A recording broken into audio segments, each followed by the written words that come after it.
As usual, before we start the Q&A session, first everybody please meditate on impermanence, all the conditioned phenomenon, changing momentarily. Also our life is also changing, so moving towards end of this life. It's not changing gradually, it's changing very fast.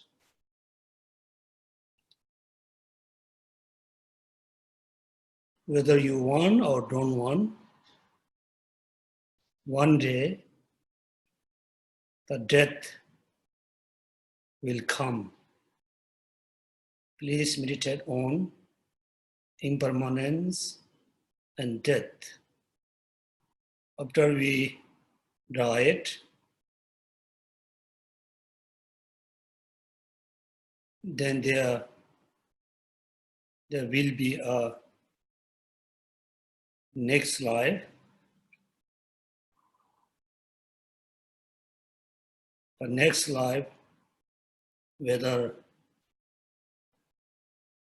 happy life or suffering life, it depends on or this life karmas.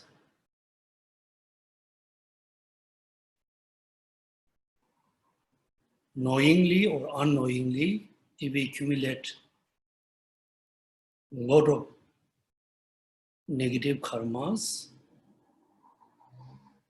we need to reduce, minimize, and we must try to eliminate from the root. Then moment of the death, there's a great opportunity to arise only the positive minds.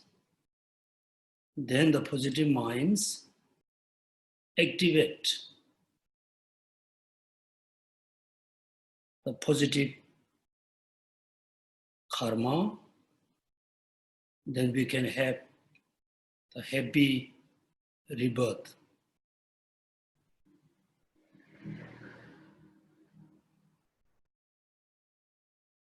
When we have happy rebirth in next life, still we are in samsara. Without exception, all sentient beings must go through aging, sickness, and death.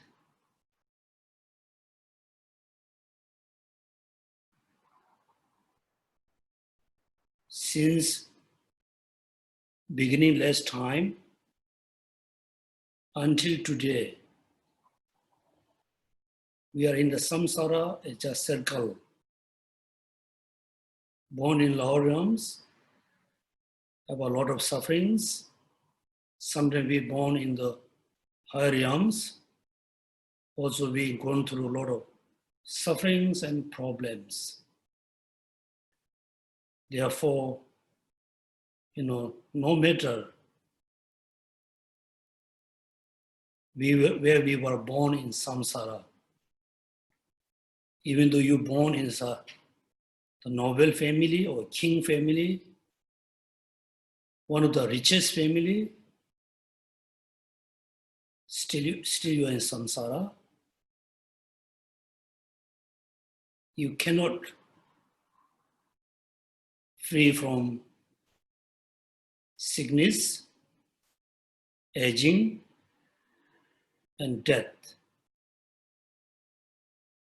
No matter which kind of life, what kind of life we will have, we cannot be free from the emotional, mental sufferings.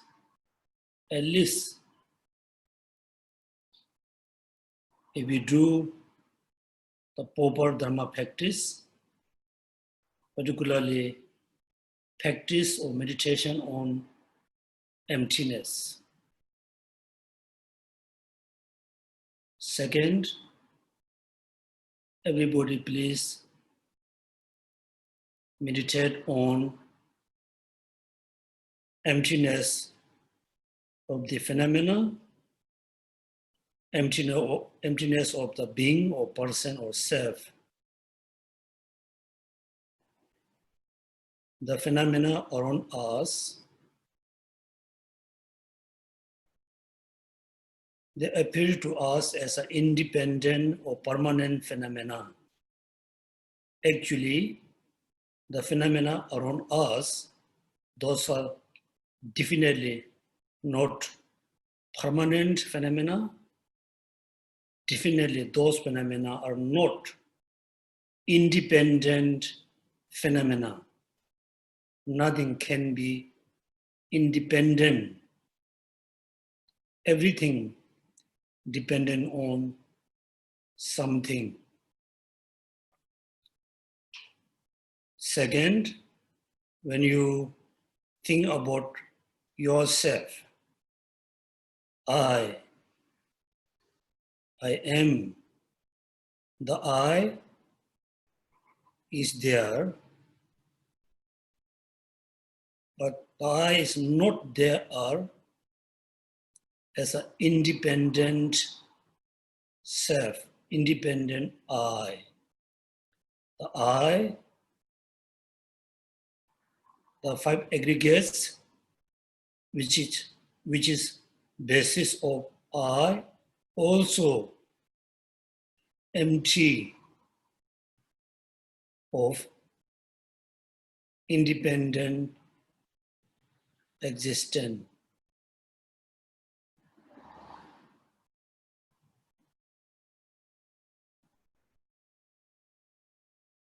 Therefore, all sentient beings, particularly all human beings, have a strong desire, very strong sincere wishing to be happy. But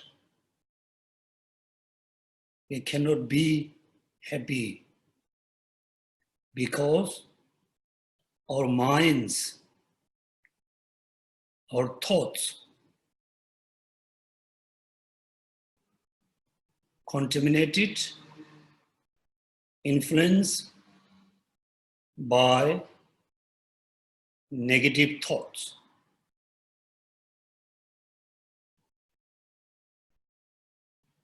Therefore, when you think about the beings in samsara, all sentient beings really wish to be happy, but that always gone through sufferings, problems, particularly emotional or mental sufferings, because their minds contaminated or influenced by anger, attachment, negative desire, ego, pride, particularly attachment. Therefore, they always gone through sufferings. Therefore, please generate love, compassion towards all sentient beings.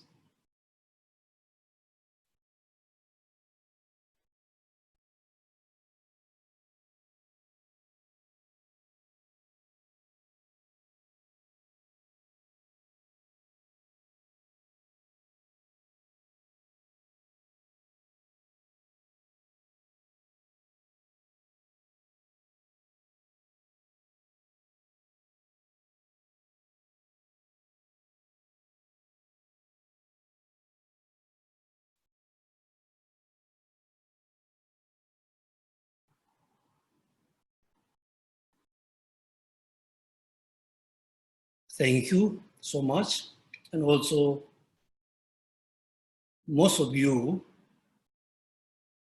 consider yourself Buddhist, practice Buddhism. If you really practice Buddhism, considered as a Buddhist, you try to free from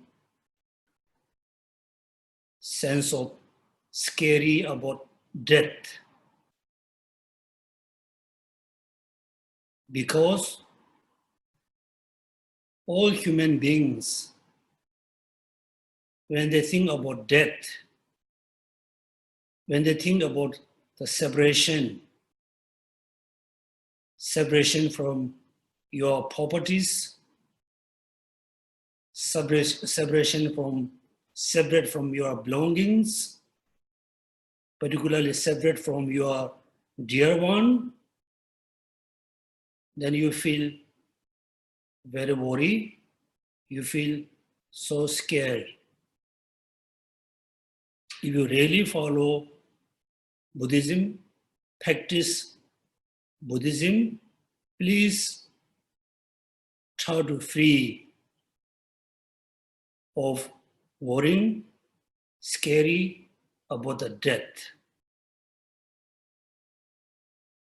If you are the better Buddhist practitioner, if you have a right understanding of Dharma, if you are really better Dharma practitioner, then you try to escape from the death. First, if you are very small kind of practitioner, try to free from sense of scary, sense of worry about death. If you are the medium kinds of Dharma practitioner, try to free from death. Try to eliminate the death. If you are much better practitioner, if you are the greater practitioner, not only free from scary about death, not only free from the death, try to free from all kinds of sufferings and all kinds of cause to arise sufferings. So in order to do these three things, you always watch your mind, reduce all the negative thoughts, just reduce, minimize, particularly reduce the attachment over your belongings, attachment towards your families, particularly your dearest one. Then the moment of the death,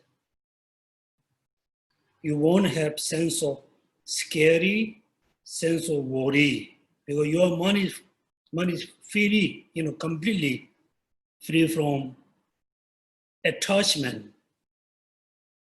Then that moment, you can have only the positive thoughts.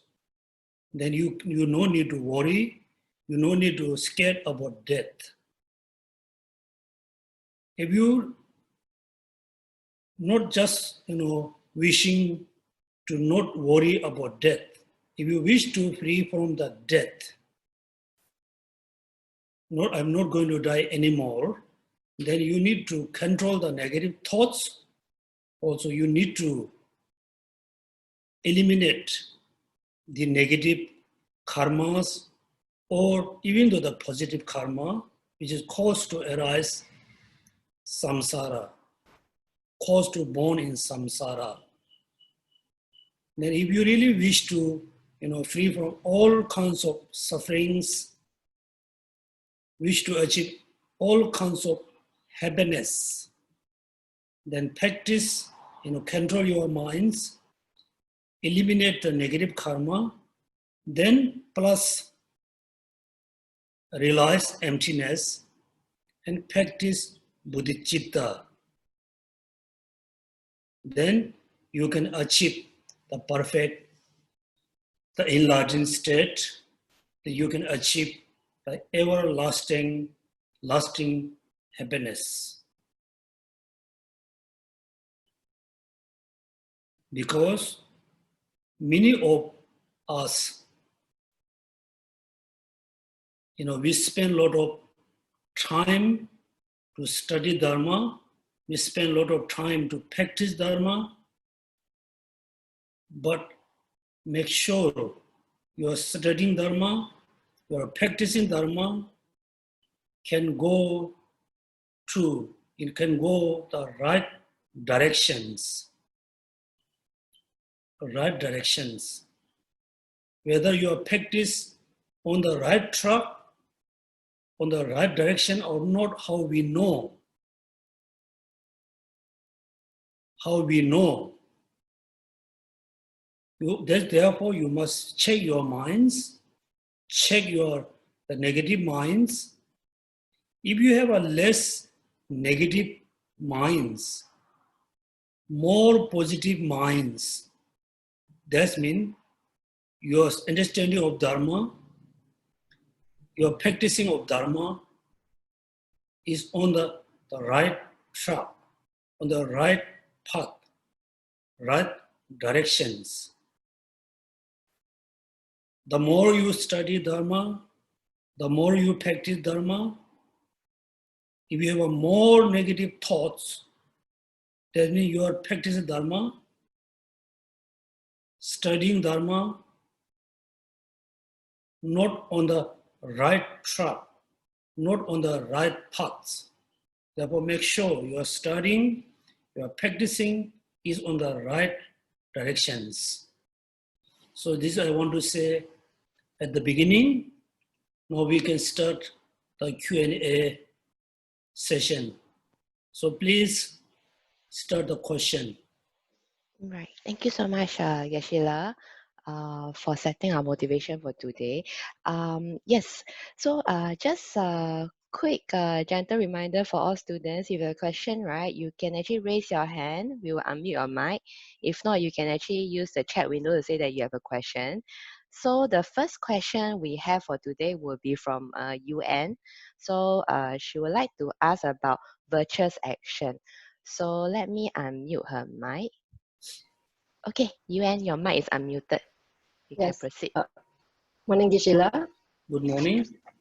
Morning. I have a question on the non-virtuous and effect.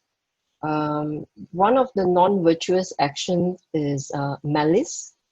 Malice is basically the resentful attitude with repeated improper attention to the causes of, say, anger, right? Mm-hmm. Yeah. And I read this on Lamrim Volume 1, that we need to apply the 4 aspects: the Mm-hmm. basis, the attitude, the performance, and culmination. Mm-hmm. So in the context of malice, then say the basis of giving up resentful attitude is another living being. So this is one question I have that I'm not sure what it means. The second step is the attitude is seeing malice, resentful faults, and desiring to give it up. Mm-hmm. And the performance is the activity of correctly restraining yourself from that action of malice. Mm-hmm. Lastly, the culmination is the physical action of completing the correct restraint. So I am not clear on the basis and the culmination when it says physical action to complete the correct restraint. Is there any example? I just want a better understanding on the physical action in the context of malice. It's something like when you feel treated unfairly and then you get angry. Thank you. Mhm. Malice is, I think, is English words, right? Yes. Can you explain exact the meaning of malice in English word? Yeah, it's like you will feel angry because you may feel treated unfairly. Yeah. So it is in the thought, right? I don't say I don't scold the person. I don't lash out. I don't talk back. But in my thought, it keeps, I keep feeling angry because over and over the thought keeps amplifying. So the danger is that when the anger flares up, one day you might, scold the person, Yeah. But at this stage, it resides in the mind that you feel treated unfairly. Slowly, you think about it, you become very, very upset, very angry. Yeah, because look at the English words, Yes. malice or the hatred is a very close meaning. So based on Buddhism, based on the Buddha teaching, there's a sequence, there's an order. The ignorance is always like a foundation, Then second, the attachment. Attachment is the second layer on the ignorance. Attachment. So also when we think about attachment, I said in the Future last class, in Tibetan we have two words, the, cha, attachment. So English version only, I can see the second word, just attachment means chakpa, but there's no, desire or wanting, wants, then attach. So when we have a malice or hatred, is mainly based on attachment. So you have let's say, you have some problem with someone, so you feel very unhappy. You feel very unhappy because you have the malice, or you have a sense of hatred. It's not really angry yet. You not become angry. So the malice is always sits in your mind as a fire covered by like a dust. There's a fire under, or you covered by dust. You cannot see. When you touch closely to the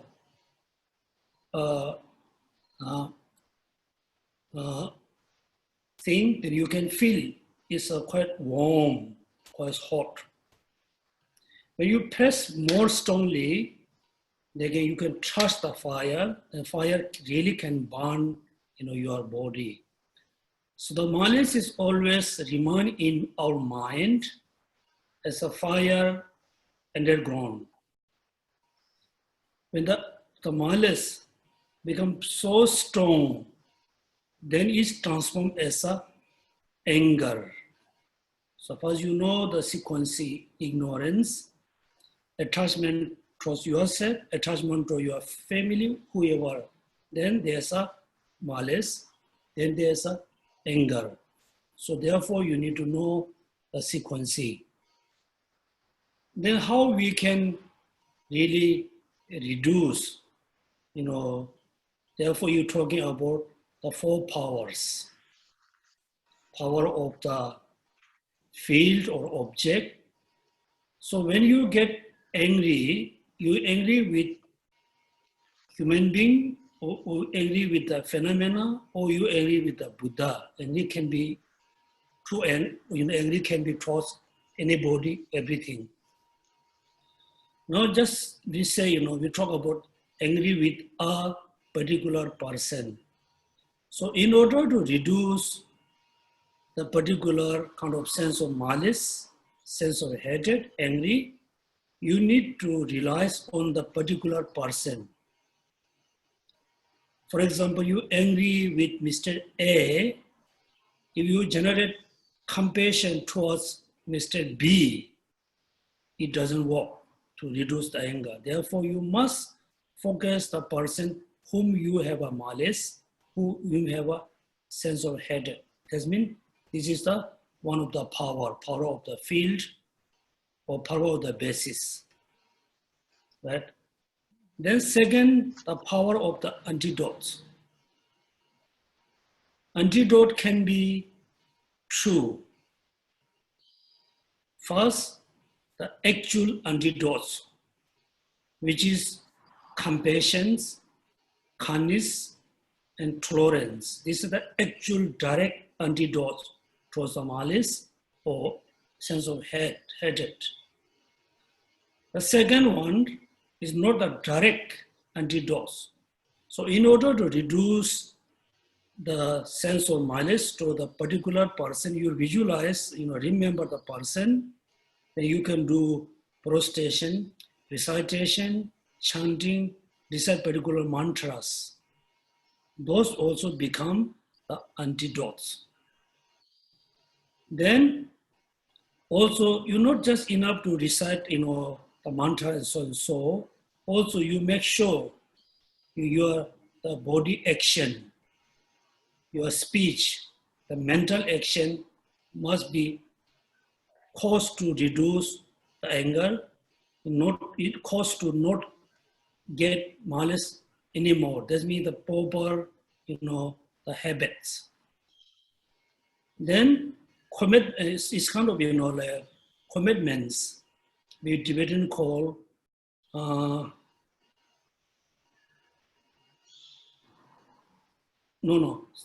third is more, you think about the consequence, the result of resentment, the malice.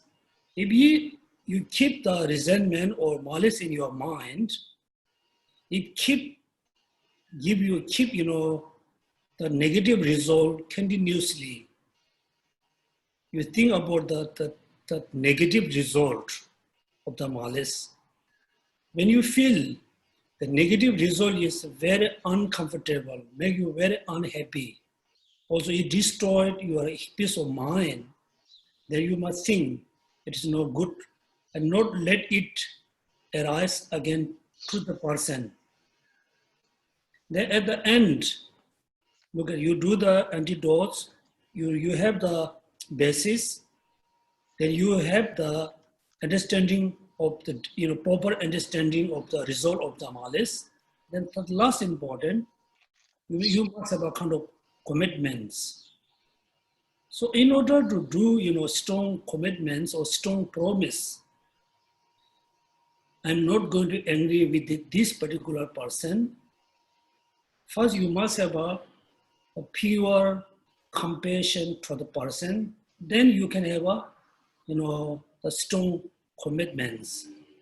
Without compassion, without applying the antidotes to reduce for malice, if you have a commitment, verbally or mentally, then the commitments cannot become that powerful.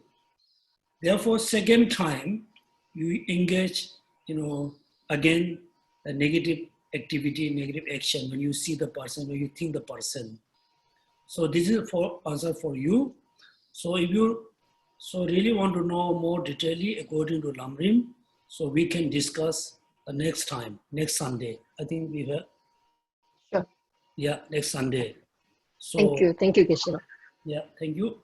Next question, please. Right.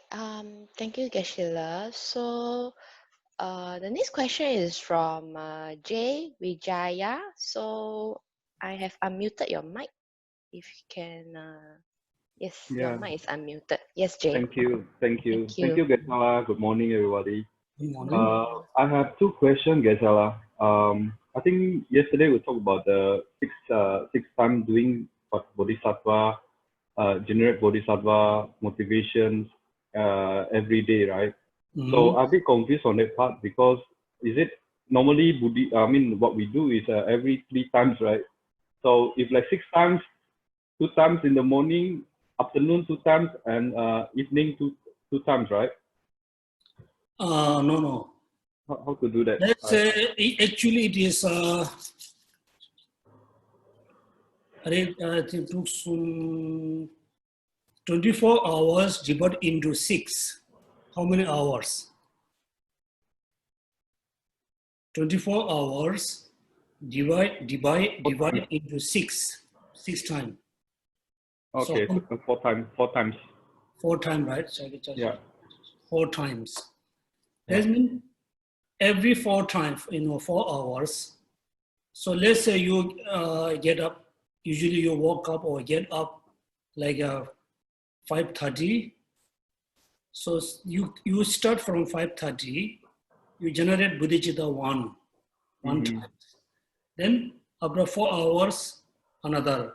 After 4 hours, another. Actually, every 4 hours, you need to generate bodhicitta. So actually, before you go to bed, there's not such as exactly 4 hours. So before you go to bed, before you sleep, you again, cultivate bodhicitta. Then next morning. So here we know why we need to cultivate, 6 times.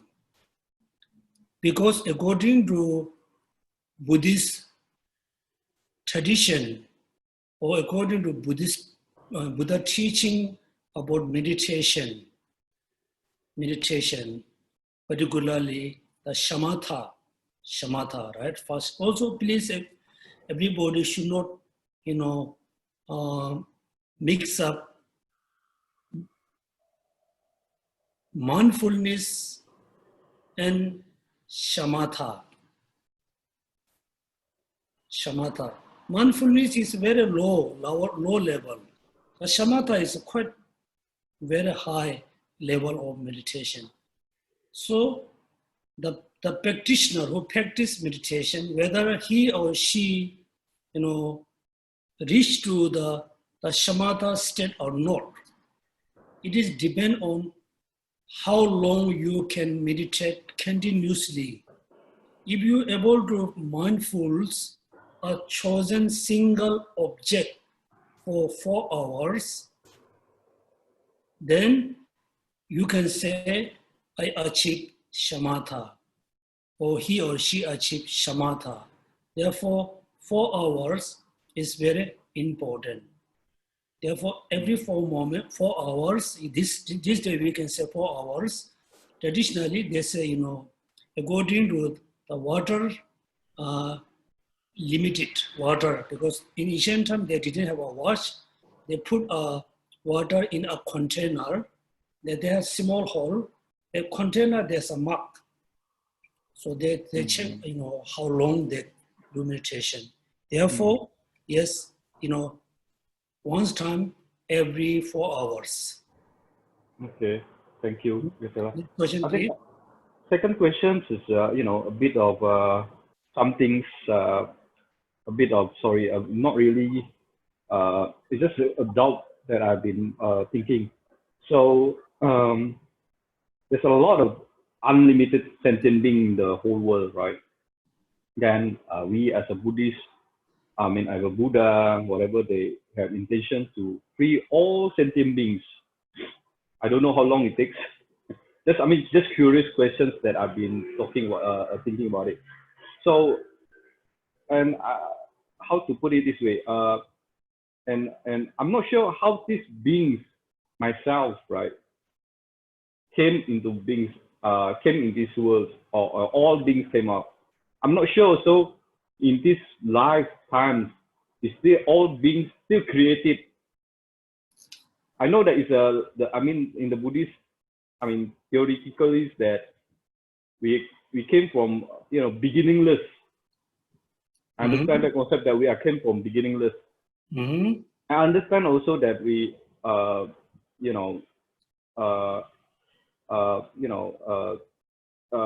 according to traveling dependence, right? that started from ignorance. Mm-hmm. But ignorance is something not material. So it's just a mind. It's not something like form, right? But I understand from ignorance, it come out compounding factors, I mean, karmic connections, and then it come with consciousness, name, form, and everything. But this ignorance is something that's not there. I mean, it's not physically there. Then how something mentally states can become a body and mind? All these become one, become aggregate, become name and form, and create craving and then birth edging and that. Right, that's my question, because I'm not sure when next time we all become Buddhas, right? We all become Buddhas and all these, I mean, the beings they created, I'm not sure what the kind of source of energy that produce all these beings, right? So my mind was, I think my question is like this, Geshe-la, what kind of energy that kind of produces it? Is this energy will keep continuing producing all beings unlimitedly, then and when we become all Buddha, we still helping all the one that generated. I don't know, I mean, just stupid questions that I'll be thinking. Mm-hmm. Yeah, just help me to, help me to, yeah. Okay, first, again, thank you so much, all of you, to asking the question. And your question is, I think there's a lot of, you mix up so many things together. So I will answer, shortly each of the doubts. Okay, thank you. First, according to Buddha teaching, or according to the philosophical view, there's not such as the beginning point. Even though the physical or non-physical world, there's no beginning. For example, our body is a physical things. It's come from our parents. The parents got the genes and sperm, it come from their parents, right? You track all the way, then you cannot see, you cannot guess, oh, my body started from there. Before there's nothing. Then it is, it's become very, very illogical. You look at the external world like a tree. So you can see tree and plants, in from your house. The tree come from where? It's grow from the earth. How? There's a seeds. The seeds come from where? So if you track, in the past, then doesn't matter, which, from the point of view, from modern scientists or religious point of view, we really cannot find the beginning point. Therefore, we believe it's a beginningless. It's a very logical. Also, according to scientific point of view, there's a Big Bang, and the Big Bang come from where? Then yes, there's no such a beginning point. Then, is there an ending point or not? So this is very important for everybody. Ending point. There's an ending point of the samsara. Samsaric. For example, after you, so here we need to know why and how we are in samsara. Therefore, we call samsara, the English is cyclic existence, samsara is a circle. So why we are in samsara? We are in samsara because of the causes and condition, or because of the causeless, in no cause. If you think we are here because of the causeless, no cause, also it doesn't make sense. There must be a cause to born in human, live in samsara. If there's a cause, then if you control the cause, the primary or secondary cause, if you control the cause, then you can control the samsara. Then you, finally, if you totally get rid of the root or the primary root of the samsara, then you are no more in samsara. That means, yes, every sentient being has an ending point of the samsara, but it's not the ending point of the life. After you achieve liberation, still you are a living being. After you become a Buddha, still you are a living being. There's no such as ending point of the living being. It's go, limitlessly. Therefore, there's no beginningless as a living being, as a sentient living being. Also, there's not the ending point, endless. So as a Buddhist, particularly Mahayana practitioner, we always pray for wishing all sentient beings free from samsara. All sentient beings wish to be Buddha. So this is our wishing. The wishing can be gives result or not, right? So it's a very difficult question, also difficult to answer as a practical way. Logically, we can answer. So when we think about all sentient can be Buddha or not, I say, yes, all sentient can be Buddha. If the person think cannot be all sentient being be Buddha, then I will ask simple answer, who cannot be Buddha? If you look at the individually, one by one, all sentient being, yes, he can be Buddha, she can be Buddha.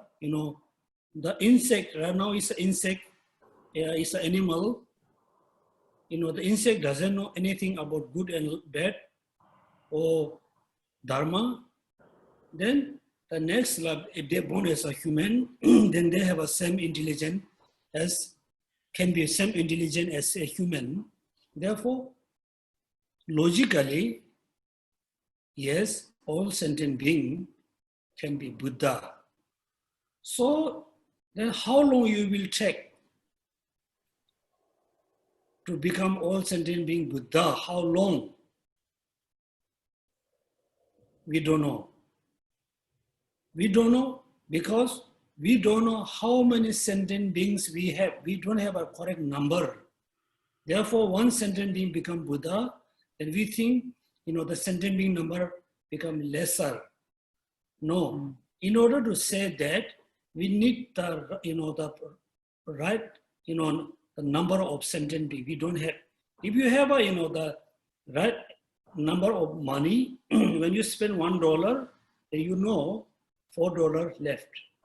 If you don't have the number of money, when you spend $1, how we can say the number of money become less? Therefore, we don't know how long you will take to become a Buddha or sentient beings. But the aspiration you can have. For example, if you have a sense of pure love and compassion, or compassion with the attachment, if you have a very compassion towards one person, then you can have an aspiration to live until the person death. You really wish, have a strong aspiration to live with the dead person until the person death. Because you have a, compassion, you have a love. Same way, if you have a same love and compassion towards all sentient beings, then you can have the aspiration to live in the samsara until end of the samsara. But it doesn't mean In between, you cannot be Buddha. You have an aspiration to live in samsara until end of the samsara. In between, you can be Buddha. Therefore, here I think everybody hope remember bodhicitta like a king. Bodhicitta, the bodhicitta mind like a shipper who look after the ship. Bodhicitta like a, the sailor of the boat, right?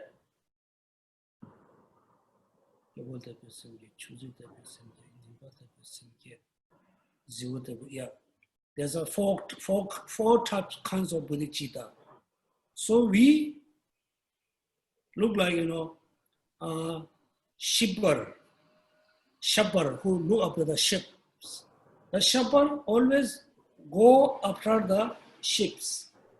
Let the ship go first, then the shipper always go after the ships. So we think, well, you can think, first all sentient being, let them Buddha. Then last I can be Buddha. King, a bodhicitta like a king mean, king look at, first he sit on the throne, then he order. He has a power, then he order to the, public. So there's another in bodhicitta, yes, I will save all sentient beings. Therefore, first I want to be Buddha, that I can save all sentient beings. Then another is, the sailor of the boat. Bodhicitta, like a sailor of the boat. The sailor of the boat, he sail the boat. In the boat, there's so many people. When they cross the ocean, they cross together. When they reach to the shore, they reach together. That means I will be Buddha with all sentient beings together. Right?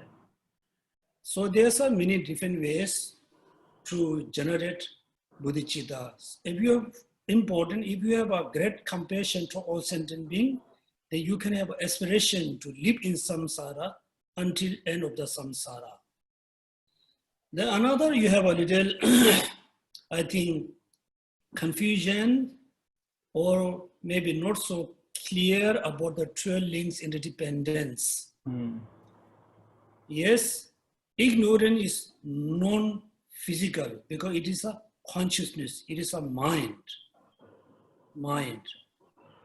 The physical things never transform as a non-physical. The non-physical things cannot be transformed as a physical things. It's a totally separate. The physical things always exist as a physical way.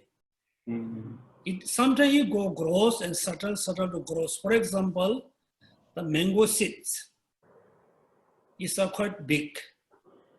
You compare the mango tree and the seed is so small. When you open the mango seeds, within the mango seeds, then you can see the actual seed is so small. That means what I'm saying, the physical thing cannot become as a non-physical things.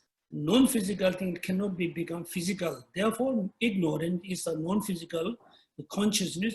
It cannot become a form. Ignorance is a foundation to arise attachment, anger, hatred, everything arises based on ignorance. Ignorance causes to arise, rest of the negative thoughts. It doesn't mean ignorance become anger, no. It just causes to arise anger.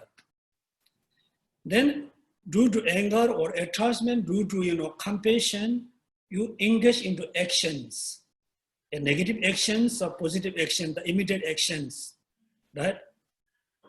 Then you accumulate the karma. Also, ignorance causes to arise anger and attachment or compassion. The compassion, anger, attachment cause to engage into actions. Then you have a karma. It doesn't mean again attachment, anger, compassion transform as a karma. No. Then you have a karma, a positive karma, negative karma. Due to the karmic power, you can have the physical body. Yeah, happy body, unhappy body, or pleasant, unpleasant, ugly, or beautiful form. Also, the karma cause to have the physical body. It doesn't mean the karma became or transformed as a physical body. No. Therefore, I hope here you are quite clear. Ignorant cause to arise the negative thoughts or positive thoughts. Then the negative thoughts and positive thoughts push you to engage into actions. The action causes you to have the physical body. But the action itself, karma itself, cannot be physical form. No. So here how, I think everybody has a doubt, how karma can cause to have the good physical or bad physical body. It's a moment of the death. You have a negative thoughts. The negative thoughts activate the negative karma. When you have a negative karma in your mind, always attached. You have an attachment towards like animal, hungry ghosts, or hell beings. Then you born as a hell beings, born as a hungry ghost. So therefore, you still need to study more detailedly the 12 links interdependence. That means ignorant is, we say, among the 12 ignorant first, we are talking about according to one lifetime. So this lifetime, this life, the ignorance was in the previous life. Then karma, the karma activate, then we have this life. Then we have an ignorance, it causes to have a next life. It doesn't mean ignorance is the beginning point of the samsara. It's individually, you need to think about individually. Okay, so this is the answer for you. I hope you are quite clear. If not, you can ask question next time. Thank you. Thank you so much, Geshe-la. Okay, thank you. So next question, please. Thank you, Geshe-la. We have a question from our Chinese students. I will try to do the translation. So this Chinese student is from Filisko. So her question is, Geshe-la, so to practice bodhicitta, does it mean is to practice the 4 immeasurables and also to practice the 7 branches of offering? Would these 2 practice will be sufficient to practice bodhicitta? So this is from Filisko. There's a follow-up question also from a Chinese student, Mei Zhen. So she also wanted to ask, so what are the 4 types of bodhicitta? Yeah. Thank you so much for asking this question. I think you are very correct. Even the one of the Tibetan Geshe, he always, usually he give a teaching in US. He was a Geshe.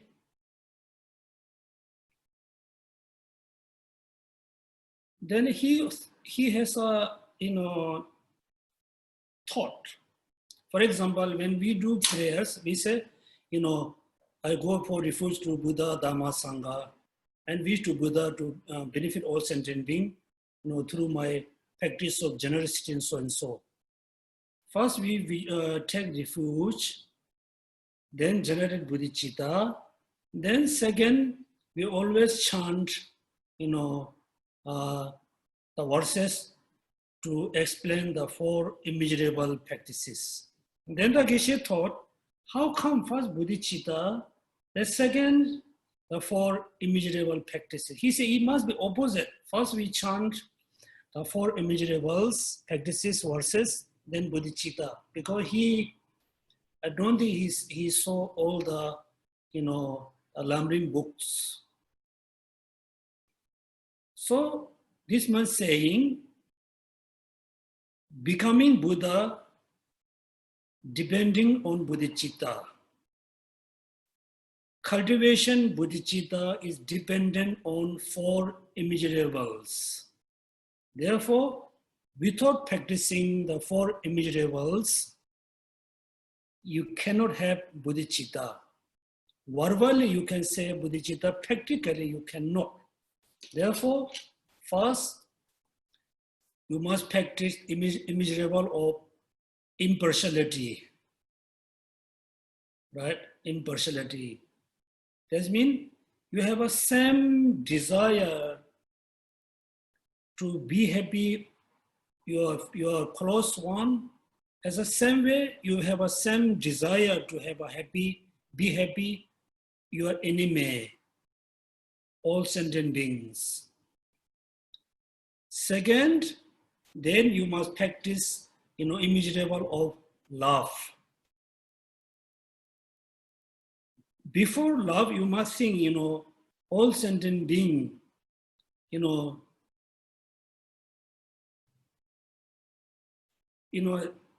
have a state, no sufferings. That means, even though I think first, impartiality, second is love, third, compassion. Actually, you can go directly from the first to third. There's no such as order. Love and compassion must practice love, second compassion. But in order to have an easy practice, first practice the impartiality, then practice love, then compassion, then the fourth come. Then very easy to practice bodhicitta. Yes, there's an order. It's a very, correct order. Second, practicing the, seven limb practices, right? So the seven limb practices is a kind of a subsequent practice. Therefore, I tell you, before you practice bodhicitta, please read the chapter 1 from the Bodhisattva way of life. When you read the chapter 1, then you can see how it is important to practice bodhicitta, how much benefit I can have, how much benefit all sentient beings can have. Then you have a strong desire to practice bodhicitta. Second chapter is chapter 4, confessions. So when you practice bodhicitta, even though when you practice simple dharma practice, you always feel, I cannot. Still you put a lot of effort, you cannot see any progress. You cannot see any transformation in your mind because everything blocked the negative karmas. Therefore, second is the confession. Chapter 2 is the confession. Therefore, the seven limb prayers or practice is a kind of preliminary practice to practice of for immeasurables, practice of bodhicitta. So therefore, I told in the class, the seven limb practices include into 3 practices. Practice for purifying negative karmas, practice for accumulating merit, practice for multiplying the positive actions. Therefore, seven limb prayers is a preliminary practice for bodhicitta. Particularly, the 4 immeasurable is the most important preliminary practice of bodhicitta. So therefore, you must read the Lamrim. Is explained, how to practice impartiality, how to practice love and compassion. Thank you. So second, somebody asked, what are the 4 bodhicitta? Bodhicitta like a king. Bodhicitta like a shipper. Bodhicitta like a sailor who sells the boats. Then bodhicitta like shipper who look the ship. King, then sailor, then shipper, Then what? I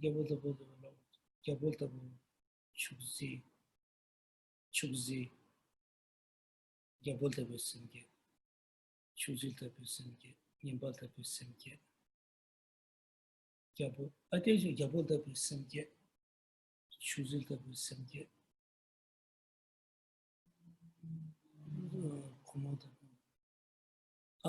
I think I cannot remember the fourth. King, shepherd, seller, king, shepherd, seller. Maybe I'm mistaking the number 3 or 4. I will check for you. 3 are sure.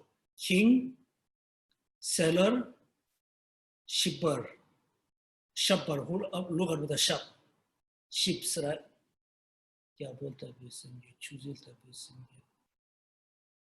Yeah, so far I remember 3, maybe I was mistaking 3 and 4. I'm not sure, I will check for you. I will tell you next class. Next question, please. Thank you, Geshe-la. Next question is from B. Kim. I will unmute her mic. B. Kim, can you? Yes, your mic is unmuted. You can go ahead.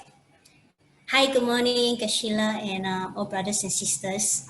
My question is really on the topic of root guru.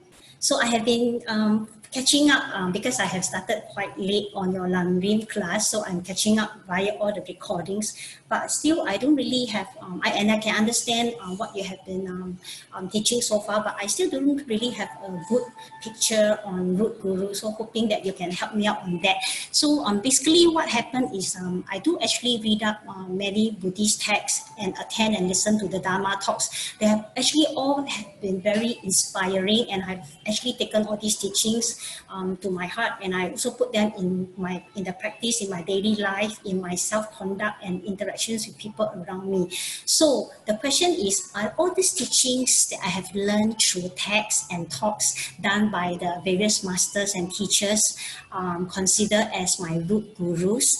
And the second question is that for Buddhist practitioners who actually Buddhist practitioners who have of course been taking all these teachings from Buddha Sakyamuni, is he actually considered to be a root guru for all Buddhist practitioners? Yeah. Thank you so much for asking this question. Here I think, so first we need to know why we need to rely on the guru. Okay, so far you are kind of beginner of studying Dharma, and also you are, receiving a lot of teaching from many people. So far, if you are, I'm saying for everybody, so far if you are not very serious practitioner, you are just learning Dharma, you just try to practice, you're trying to practicing Dharma. As a beginner, you don't need the root guru. When you really want to be very serious about your practice, then you need a guru. So far, I think you just be happy, have teachers who can teach you, who can explain you. So let's say I can be, like a teacher, I'm teaching Dharma, but I'm not any of your guru. I'm happy to be teacher. I'm happy to be study partner. Same thing, I think all the teacher who receive you information or teaching, you consider those are your teacher, not your root guru. If you really want to be very serious about practice Dharma, then you need a particular person who has the 10 qualities of the teachers. The teacher must have a 10 teachers quality.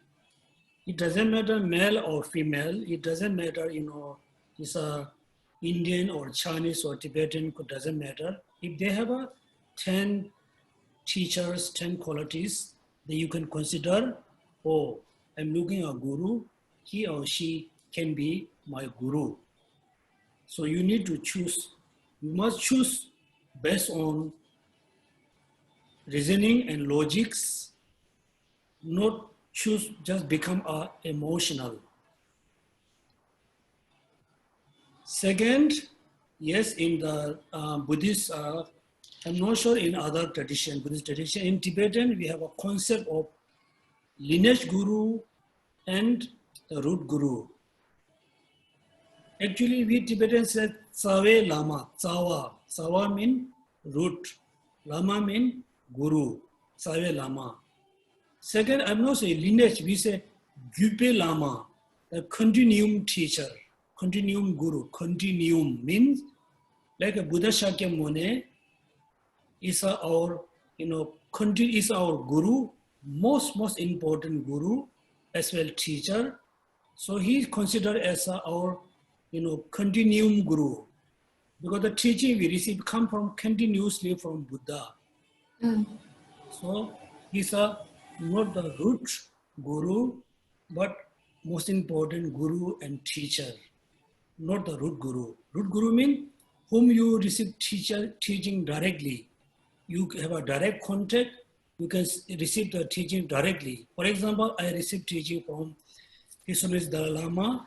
He is my root guru. So his teachers, for example, Ling Rinpoche and Tijan Rinpoche is also my root guru, because I also received teaching from his teachers.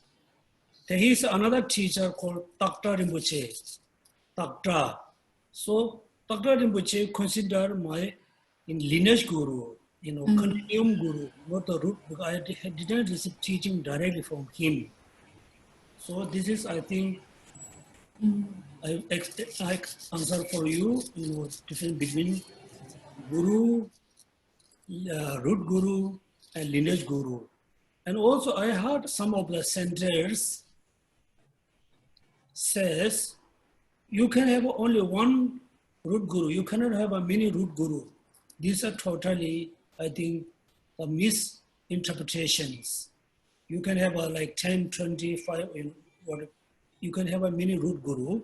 So you must choose, select the teacher very carefully.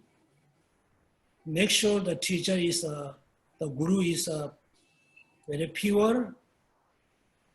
Make sure he or she has the 10 teachers qualities.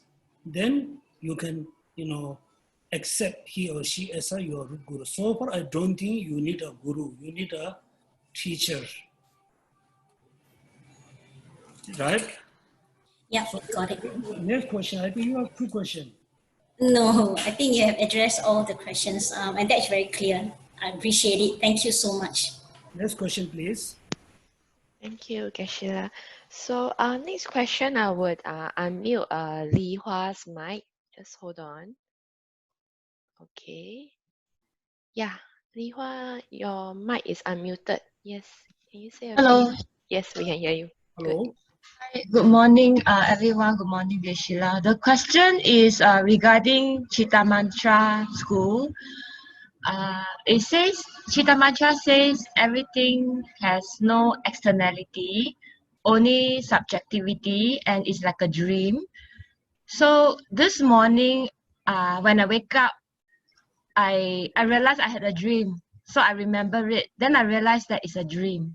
So then the thought come to my mind that, oh, is what Chitta Mantra means, like our normal life now is like that dream. That means everything, there's no externality, right? In my dream, it's just a dream.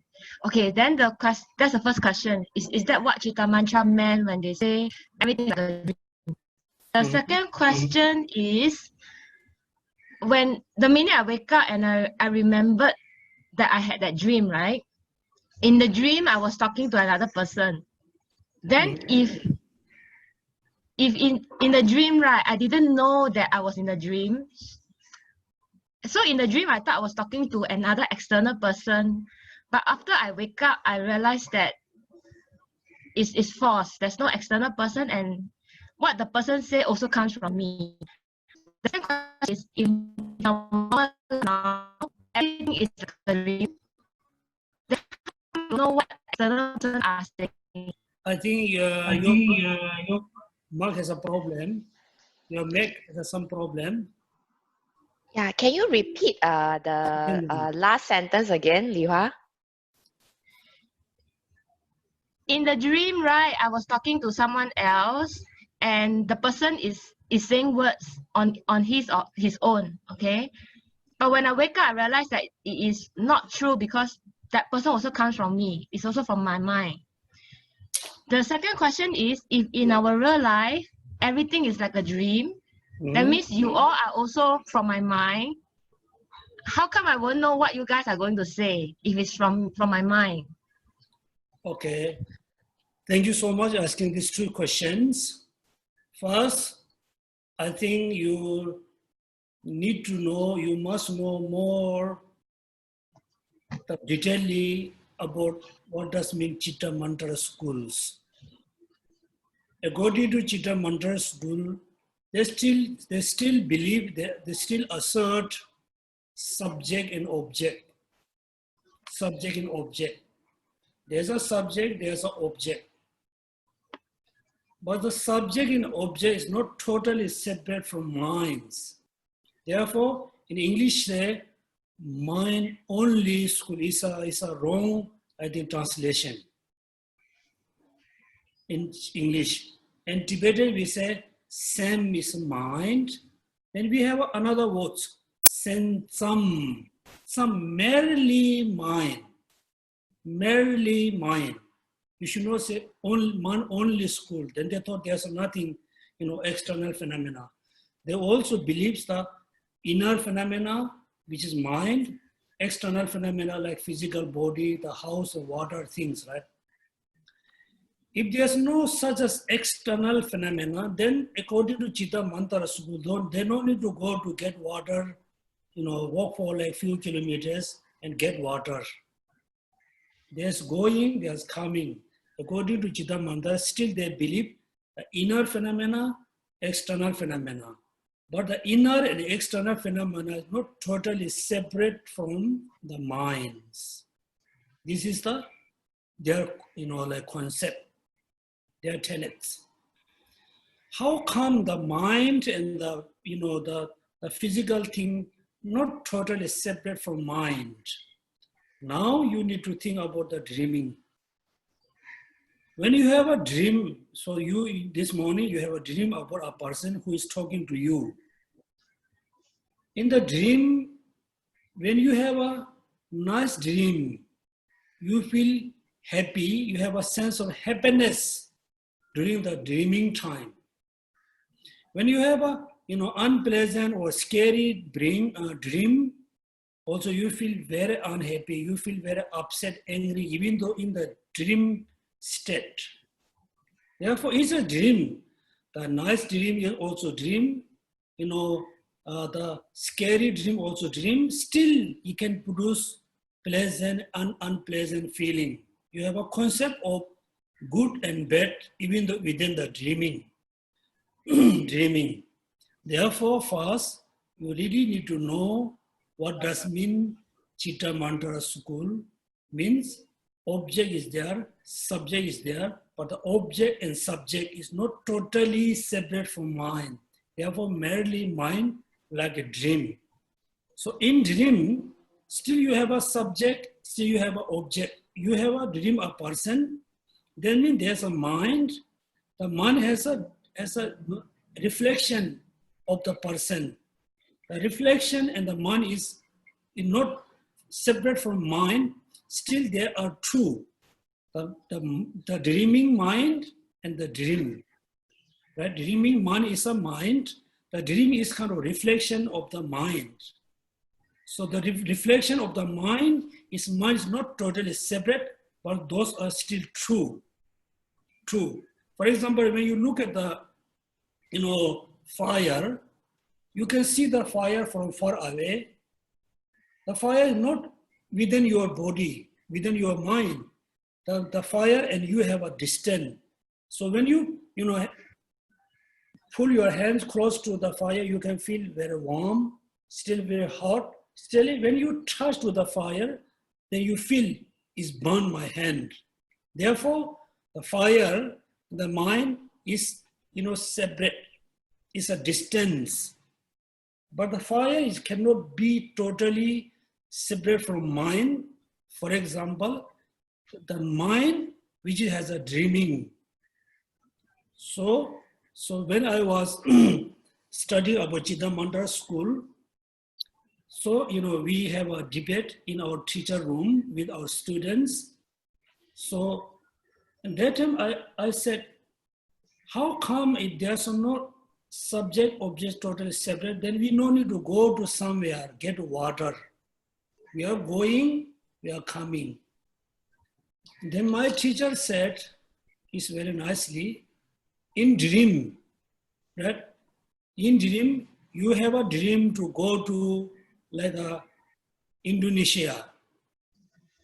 So you have a 20-minute dream about going to go to Indonesia. In the dream, you need to buy tickets, then you take a flight, then you reach Indonesia, then you eat food.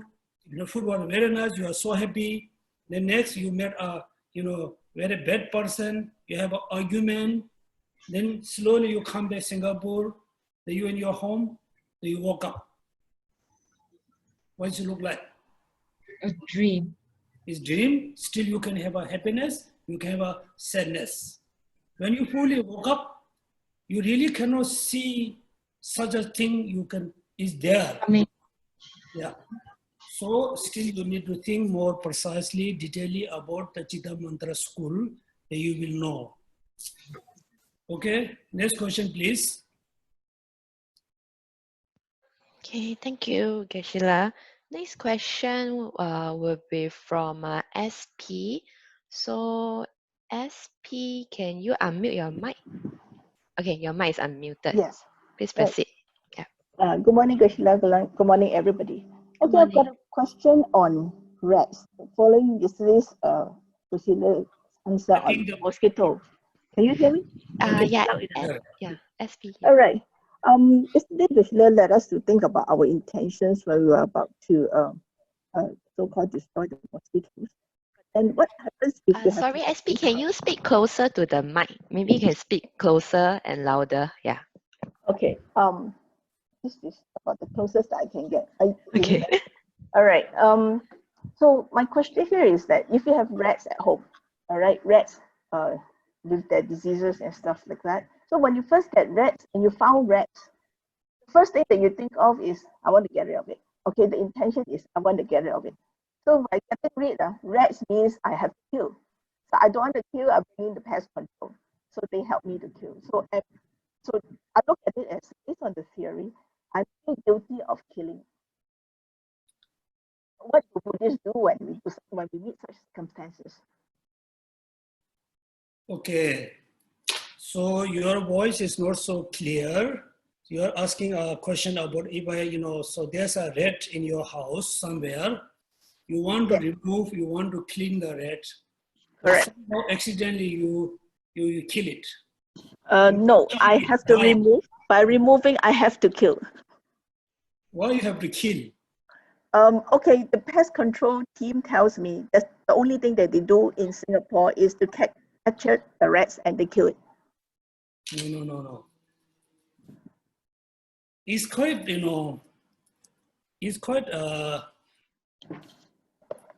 interesting. That government say you must kill.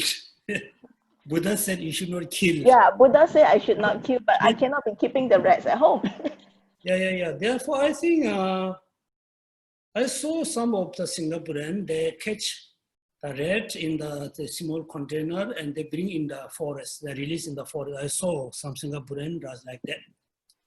So actually, if there's a way you can catch the rat and release in the forest, it is okay. Yeah, we tried that, Geshe-la. What happens is the rat runs faster than us. So after running out, it comes back again.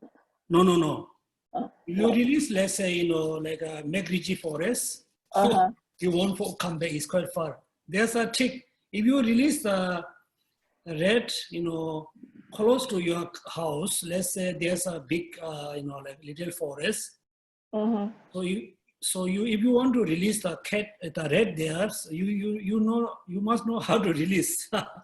Oh, yeah. Okay, first you must close the eyes, with the clothes. Then you just spring the rat and just throw away. Then he won't remember the directions. Oh, so that's the trick. That's the trick. Okay. Otherwise, it happened to in TBC. One day I saw a very small rat. I really want to catch. So somehow the rat was moving so fast, he come under my feet. Then he became unconscious. I really thought, oh, sorry, I really killed the rat. I feel very regret because I didn't have intention. I want to catch. Then somehow he became unconscious. Then I thought I killed. Then after 20 minutes, they woke up again. Then I feel good. So actually you should not kill. If there's no way, then there's no way, no option. Then not going to say, is it not good to say killed? So eliminate. Eliminate, but the action is still taking away the life, isn't it? Yeah, look at one of the Kadamba master says,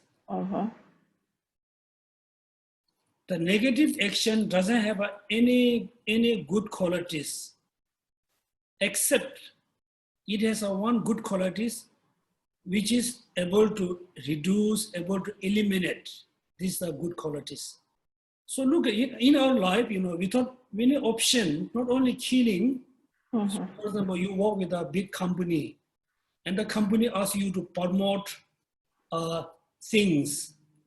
So when you do the promotion about the things, the thing quality is not that good. But when you have to do very big advertisement, when the customer come, you have to say, oh, this is really good. This is you. Still, you kind of lying. No option. Therefore, every day you need to do the confession. Particularly if we kill the rat, also you do the confession. Also, I know some of you, my friends, as the pet dog and cats, the dog becomes so seriously ill, then they cannot take care anymore. They have a lot of suffering. Then they bring to hospital and also give an injection. Yes. If there is no option, then look like okay. So it's still a daily confession. Yeah. The karma has been created. Yeah. Okay. This is the daily confession. Yeah. Okay. Thank you, Geshe-la. Welcome. Thank you. Any question? Thank you, Geshe-la. We have the next question from Lian Chu. So, Lian Chu, you can unmute your mic. Yes, your mic is unmuted. Morning, Geshe-la. I should delete. Please delete. Geshe-la, my question is for practical advice because of COVID restrictions, many of us cannot travel and our friends or loved ones can pass away during this time. So can you share with us what is the best practice for our bodhicitta in these situations? What is the best way we can do in our practice? Okay, so thank you so much for asking these questions. I think related to your question, I will say one more thing. So I think most of you are Singaporeans. Singaporean has a very interesting mentality. Very interesting mentality. Someone, come to DBC, they want to offer a light. They want to offer a light. Then they'll lead a light. They really want to put the light very close to the Buddha. If they could, I think they want to put the light on the hand of the Buddha. They really want to put the close, as much as close to the Buddha. Number one. Number two, when they want to offer a light, flower, they really want to put their name. Without putting your name, Buddhas and Bodhisattvas definitely know who offer the flower and light and incense. This is a very interesting, mental culture in Singapore. Therefore, when you offer a light incense, doesn't matter where you put the light incense, still you can offer to Buddhas and Bodhisattvas. No need to put next to the Buddha statue, very close to the Buddha statue is okay. Also, when you offer a light and flower and fruits, no need to put your name. When you dedicate, is more than enough. So, now I think that due to the COVID-19 restriction, we cannot travel everywhere. The best, if you know the person is 100% sure he or she going to pass away, should not pray for, be long life, have a healthy life. We know the person cannot be alive anymore. First, do a lot of recitation, chanting, prayers, and dedicate to the person to have the positive mental attitude, the moment of the death. So first you do a lot of prayer or recitation to have a positive mental attitude, the moment of the death, particularly even the last moment of the death, so important. Due to your motivation, due to power of the mantra, due to power of the chanting, due to power of the Buddhas, Bodhisattvas, definitely the person can have, positive mental attitude, the moment of the death, particularly last moment of the death. Then the person can be born into higher realms. Second important, somehow the person could not have the positive mental attitude, moment of the death, the last minute, then the person already in the intermediate state. Let's say the moment of the death, the person has a negative thoughts. Then the person almost going to born in the lower realms. Still, if you do a lot of recitation, dedication, from the middle state, intermediate state, you can change the directions. Say the person going to born in the lower realms, due to your prayer and chanting, the person can transform, go into higher realms. So therefore, do a lot of prayer, recitation, dedication to have a positive mental attitude, moment of the death, particularly last moment of the, stop the breath.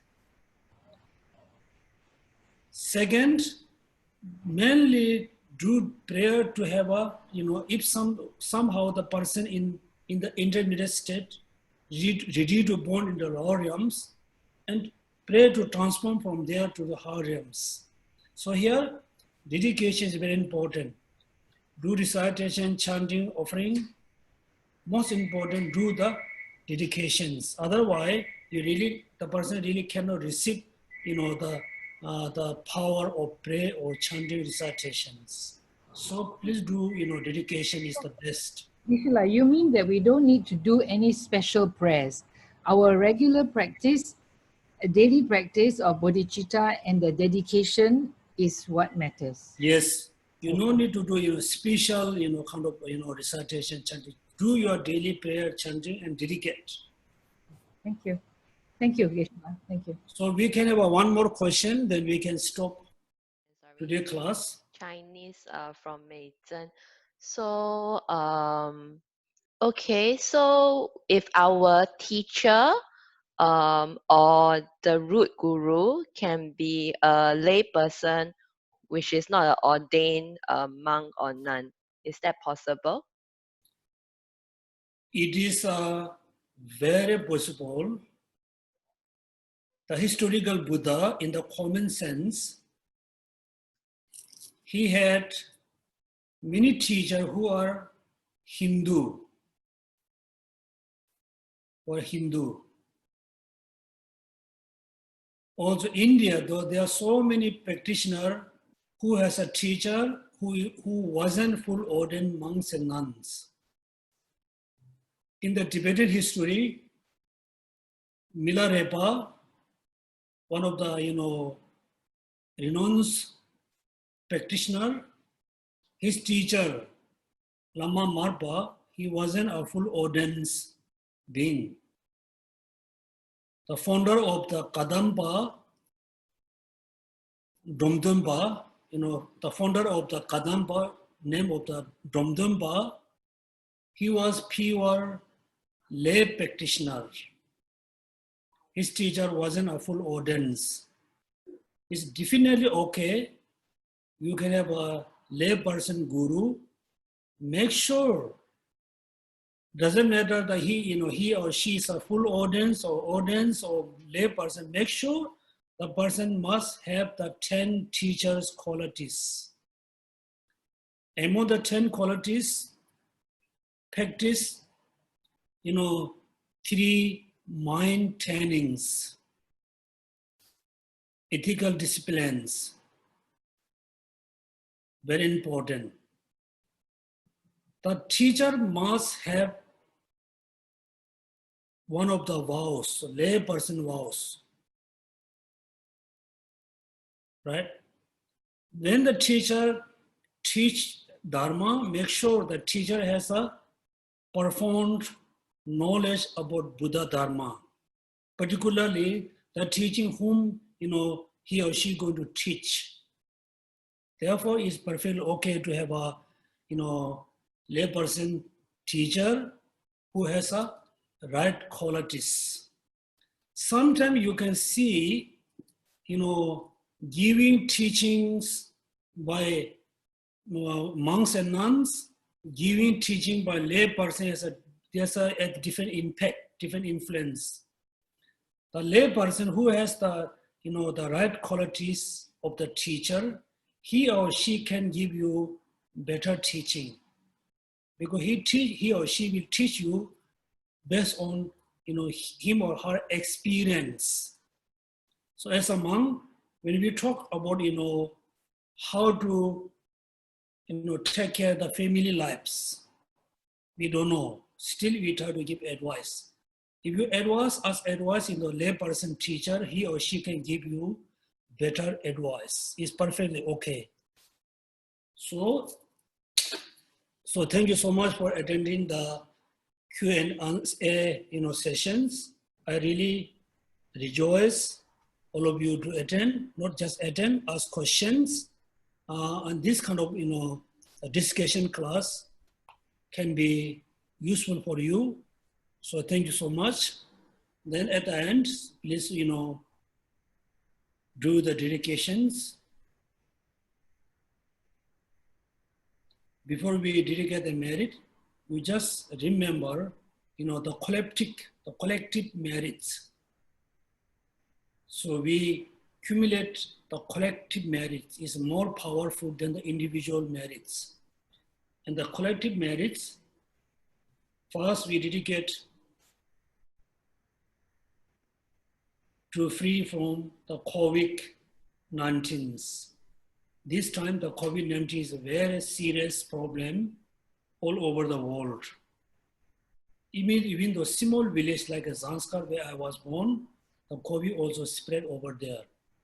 So please everybody dedicate the merit, free all human beings, all societies, all countries, from the COVID-19.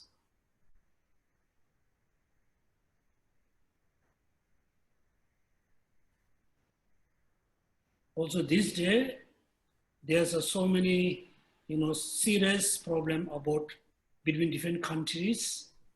Particularly, there's a quite serious intention between India and China. I'm not talking any politics. There's a serious, problem in South China Sea between US and other countries together with the China. If something, can happen in the South China Seas or India, it can be very serious problems. There's a danger to start, Third World Wars.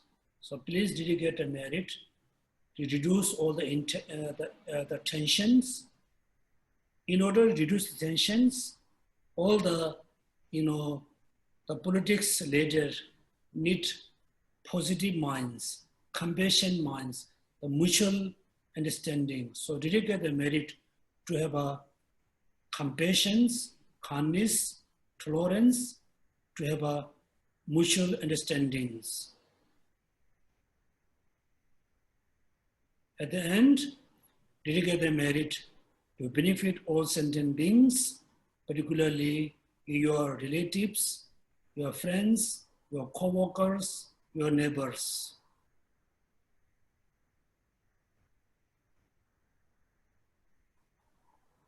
Okay, thank you so much.